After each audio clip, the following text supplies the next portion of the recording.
នៅលើលោកនាងរូបខ្ញុំសំណាងជាងគេព្រោះមានគូស្នេហ៍ស្អាតហើយគួរឲ្យស្រឡាញ់ទោះពិនរករឿងបន្តិចតែគួរឲ្យខ្នាញ់ជុំវិញពិភពលោកគ្មានស្រីដូចអូនឡើយនៅលើលោកនាងរូបខ្ញុំសំណាងជាងគេព្រោះមានគូស្នេហ៍សងហាគួរឲ្យស្រឡាញ់បំផុតអូនរករឿងបងធ្វើចាញ់កាន់តែស្រឡាញ់ពេលអូនខឹងមកតាមលួងតើបងធន់ទេពេលអូនងងដាក់បងអូនងមដងម្ដងបេះដូងលេងចង់ឆ្ងាយស្រី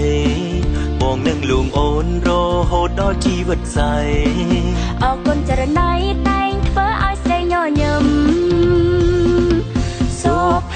មង្គលកើតឡើងពីស្នាមញញឹមបងជាអ្នកផ្ដល់សង្ឃឹមត្រូវញញឹមណាប់រលឹងដើម្បីក្តីស្នេហាយើងត្រង់ខាងឆ្វេងជាសាក្សី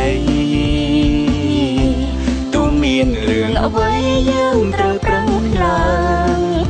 ស្នេហ៍ពិតមិនគិតឈ្នះចាញ់ឡើយកាន់ដៃគ្នារហូតដល់ក្រោយសុខសាន្ត